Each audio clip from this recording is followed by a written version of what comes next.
Hello students, कैसे हैं आप। आशा करता हूँ बच्चों आप लोग सब घर पर सुरक्षित और मंगलमय होंगे। बच्चों आज आपके लिए लेकर आए हैं बिहारी लाल द्वारा नीति के दोहे। तो जिन बच्चों ने अभी चैनल सब्सक्राइब नहीं किया है वो फटाफट चैनल सब्सक्राइब कर दें। बच्चों आज आपको हम माध्यमिक शिक्षा परिषद उत्तर प्रदेश की कक्षा 10 के अंतर्गत हिंदी काव्य में बिहारी लाल द्वारा रचित नीति के दोहों का अवलोकन कराएंगे। तो जिन बच्चों ने अभी तक जो है पुस्तक ओपन नहीं किया, अपनी पुस्तक ओपन कर लें, क्योंकि मेरे साथ साथ आप उसको मनन करेंगे तो आपको जो है समझ आएगा। तो शुरू करते हैं। दुस्सह दुराज प्रजानु को क्यों ना बढ़े दुख दुंद, अधिक अंधेरो जगत करत, मिली मावस रवि चंदु। मैं फिर से एक बार पढ़ देता हूँ इसको, जिससे आपको और अच्छे से स्पष्ट हो जाए। दुस्सह दुराज प्रजानु को क्यों ना बढ़े दुख दंद, अधिक अंधेरो जगत करत, मिली मावस रवि चंदु। अर्थात अगर इसके प्रसंग की बात की जाए तो बिहारी का यह नीति संबंधी दोहा है और उनका मत है कि दो राजाओं के राज्य में प्रजा का कष्ट बहुत अधिक बढ़ जाता है। जब दो लोग एक साथ राज्य करते हैं तो वहाँ पर जो है राजा जो प्रजा होती है उसका कष्ट जो है वो दो गुना हो जाता है। दुस्सह दुराज प्राणजू को अर्थात दो राजाओं के असहाय राज्य में प्रजाजनों का जो दोहरा क्यों ना बढ़े दुख दुंद, दोहरा दुख क्यों न बढ़े अर्थात अवश्य बढ़ेगा। अधिक अंधेरो जगत करु, मिली मावस रविचंदु, क्योंकि अमावस्या की तिथि को सूर्य और चंद्रमा एक ही राशि पर मिलकर संसार में और अधिक अंधेरा करते हैं। तो कहने का तात्पर्य यहाँ पर यह है, अगर काव्यगत सौंदर्य की बात की जाए तो दोहरे शासन में प्रजा को दो राजाओं की आज्ञा माननी पड़ती है तथा दो राजाओं के लिए सुख सुविधाएं जुटानी पड़ती हैं। इस कारण प्रजा का कष्ट और अधिक बढ़ जाता है। यहाँ पर बिहारी की नीति संबंधी दोहा है। उनका राजनीतिक ज्ञान भी इससे प्रकट होता है कि वो एक अच्छा राजनीतिक ज्ञान भी रखते थे। तो भाषा यहाँ पर ब्रज है, रस शांत है, गुण प्रसाद है, अलंकार श्लेष दृष्टा और अनुप्रास है, दोहा यहाँ पर छंद है। चलिए अगले दोहे की बात करते हैं। बसे बुराई जासूतन, ताही को सन मानू, भलो भलो कही छोड़िए, खोटे ग्रह जपु दानु। एक बार फिर पढ़ देता हूँ मैं इसको। बसे बुराई जासु तन, ताही को सन मानू, भलो भलो कही छोड़िए, खोटे ग्रह जपु दानु।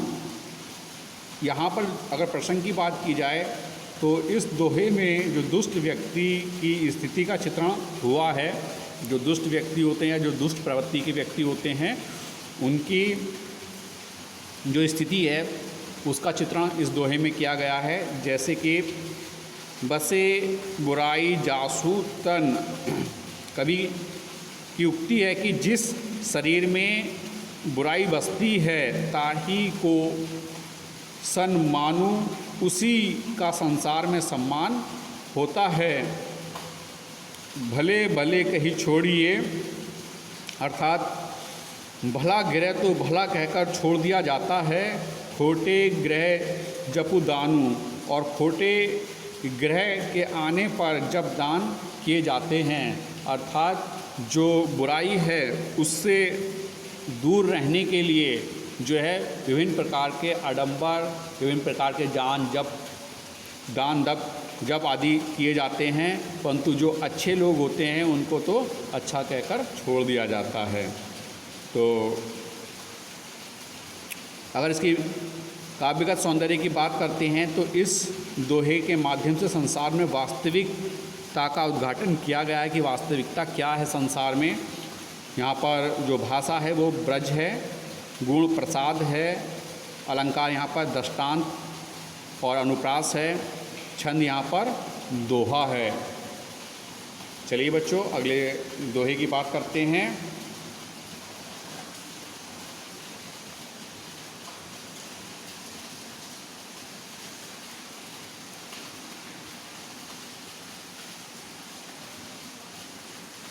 अगला दोहा है आपका, नर की अरु नल नीर की, गति एको करी जाई, जैतो नीचे होए चले ते तो ऊंचो होई।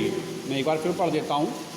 नर की अरु नल नीर की, गति एको करी जाई, जैतो नीचे होए चलो ते तो ऊंचो होई। यहाँ पर प्रसंग में हम देखते हैं कि बिहारी ने इस दोहे में विनम्रता के महत्व को, विनम्रता का जो महत्व है उसका उल्लेख यहाँ पर किया है। अगर व्याख्या करें, नर की अरु नल नीर की, नर अर्थात मनुष्य तथा नल के पानी की स्थिति का एक जैसी ही मानी है। इन दोनों की जो गति है उसको एक समान ही माना है, स्थिति को एक समान ही माना है। एक ही गति करीब सोई, जैतो नीचे होए चलो ते तो ऊंचो होई। मनुष्य तथा नल का पानी जितना ही नीचा होकर चलता है वह उतना ही ऊंचा चढ़ता है। तात्पर्य यहाँ पर बच्चों यह है कि मनुष्य जितना नम्र होकर आचरण करता है वह उतना ही श्रेष्ठ होता जाता है। इसी प्रकार नल को जितना नीचे करके चलाया जाता है उसका पानी उतना ही ऊपर को उठता है। यहाँ पर अगर इसके हम काव्य सौंदर्य की बात करें तो कवि ने पानी के नल से मनुष्य की श्रेष्ठता की अद्भुत उपमा प्रस्तुत की है। यहाँ पर भाषा जो है वो ब्रज है, रस शांत है, गुण प्रसाद है, अलंकार उपमा विरोधाभास और श्लेष है, दोहा यहाँ पर छंद है। तो बच्चों ये आपकी जो हैं मैंने यहाँ पर 3 जो नीति के दोहे हैं इनका आपको जो है पाठन कार्य कराया। आशा है कि आपकी ये समझ आया होगा। जो शेष बचे हैं 4 ये आपको जो है नेक्स्ट वीडियो में कराए जाएंगे। इन तीनों ही नीति के दोहों को आप जो हैं अपनी उत्तर पुस्तिका में अर्थात जो आपकी टेस्ट नोटबुक है आंसर से उसमें जो है आप इसको जो है अच्छे से दोहे को लिखकर और उसका संदर्भ, प्रसंग और व्याख्या और काव्य सौंदर्य लिखेंगे तीनों के ही, क्योंकि ये तीनों ही बहुत महत्वपूर्ण हैं और बोर्ड की परीक्षाओं में नियमित रूप से पूछे जाते रहते हैं। हिंदी अनुवाद मैंने आपको इनका बता दिया, व्याख्या करके बता दिया, प्रसंग भी मैं आपको साथ में बताया है। संदर्भ सबका एक ही रहेगा कि उपरोक्त जो नीति के दोहे हैं वो बिहारी लाल द्वारा रचित बिहारी सतसई से लिए गए हैं। तो बच्चों आज के लिए बस इतना ही, मिलते हैं नेक्स्ट वीडियो में। जब तक के लिए हैव ए नाइस डे।